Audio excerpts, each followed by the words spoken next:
Donc Romain aussi, vous allez participer à la 11e édition de la Route du Rhum qui s'annoncera de Saint-Malo le 4 novembre prochain.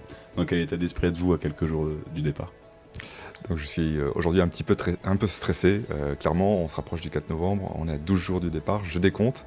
Et la pression est un peu à son comble actuellement, même si on travaille dessus mentalement pour justement partir avec du plaisir, détendu. Et puis de toute façon, on va faire avec ce qu'on a à bord pour le moment.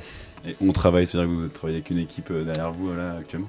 J'ai énormément de monde qui travaille avec moi. Effectivement, c'est quand même une traversée en solitaire, donc je serai seul sur le bateau, mais toute la préparation se fait en équipe. Et je me repose énormément sur tout ce qu'ils peuvent m'apporter. Donc j'ai un coach mental, un coach physique, j'ai un docteur en sciences du sport spécialisé dans le sommeil dans les conditions extrêmes, un naturopathe, une équipe communication, une équipe, un team manager et une équipe technique. Donc ça fait une douzaine de personnes qui gravitent autour du projet. Et d'ici là, c'est quoi le programme, d'ici le départ? Là, on va commencer à rentrer dans toutes les obligations de l'organisateur de course, c'est-à-dire une présence sur le village de départ pour pouvoir faire tout ce qui est débriefing météo, les briefings sécurité, le contrôle des jauges des bateaux pour s'assurer qu'on respecte bien les règlements, les formations médicales, les présentations des skippers. Voilà, on a un agenda très chargé pour les 10 prochains jours. Et pour vous qui n'êtes pas professionnel, donc j'imagine que ça va être la consécration d'un long chemin. Comment vous êtes qualifié à cette course du coup? Depuis combien de temps vous travaillez dessus? C'est un projet qui a pris plus de 3 ans. Je me suis décidé, en regardant la dernière Route du Rhum justement, en voyant que derrière les favoris que j'avais l'habitude de suivre, il y avait d'autres hommes, d'autres femmes, des jeunes, des vieux, des médecins, des vétérinaires, des agents du service public, des gens qui se lancent un grand défi personnel et qui arrivent finalement à se retrouver sur la même ligne de départ que ces grands marins. Je me suis dit, pourquoi pas moi finalement, tout simplement. Et c'est à partir de là que le projet a commencé. Sauf qu'un projet comme celui-ci, pour un amateur comme moi, qui démarrait d'une feuille blanche, puisque je ne connaissais personne dans le monde du nautisme, de la course au large, et j'étais pas intégré dans le sérail, effectivement, j'avais tout à créer. Donc je partais, la marche était haute, et finalement, plus de 90% de mon temps a été consacré à la gestion du projet.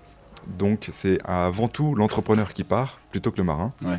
Mais c'est un peu pour tout le monde la même chose, mais souvent les gens m'imaginent plutôt en train de m'entraîner à tirer des voûtes ou à gérer mon bateau, alors qu'en fait finalement non, je suis plutôt un chef d'entreprise aujourd'hui qui a mis toutes les chances de son côté pour pouvoir réussir ce projet.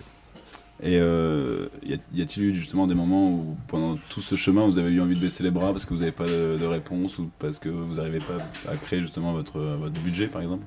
Tout à fait. Il y a de toute façon sur le chemin, ça a été une ligne de crête du début jusqu'à la fin. Ça a été d'abord beaucoup de prises de risques professionnelles. J'ai dû quitter d'ailleurs mon travail pour aller jusqu'au bout de cette aventure, familiale, financier. Mais à chaque fois ne pas reculer, et même quand on me disait non ou quand on me disait que c'était impossible, je continuais à y croire et les choses se sont débloquées grâce à des bonnes rencontres, grâce aussi à de l'audace et puis toujours à la même prise de risque. Mais effectivement, c'était un chemin très étroit qui aurait pu échouer. Aujourd'hui, c'était un projet gagnant parce que je serais au départ. Mais il aurait pu, j'aurais pu lâcher à nombreuses reprises. Et d'où vient cette passion justement pour la voile et à quel moment vous l'avez eu cette passion? Depuis quand? Depuis que je suis tout jeune, je navigue. Je suis un amateur comme il y en a des milliers dans toutes les régions. La seule différence, c'est que c'était un prérequis pour se lancer un gros défi que je démarre dans un sujet que je connaisse. Moi, c'était la voile et j'ai choisi de faire la Route du Rhum, mais chacun dans son projet pourrait avoir sa propre Route du Rhum en fonction de sa passion. L'objectif pour du coup dans 12 jours, c'est quoi? Donc de prendre le départ, c'était l'objectif au départ, donc là, mission réussie, et ça c'est chouette parce que c'était ce que j'étais venu me prouver, que j'étais capable de prendre le départ de la Route du Rhum. Maintenant ça va être, on va tout lâcher pour prendre que du plaisir sur l'eau, avec l'objectif de se prendre au jeu de la course, mais tout en restant prudent, puisque je suis un bisu, c'est ma première transatlantique, c'est ma première course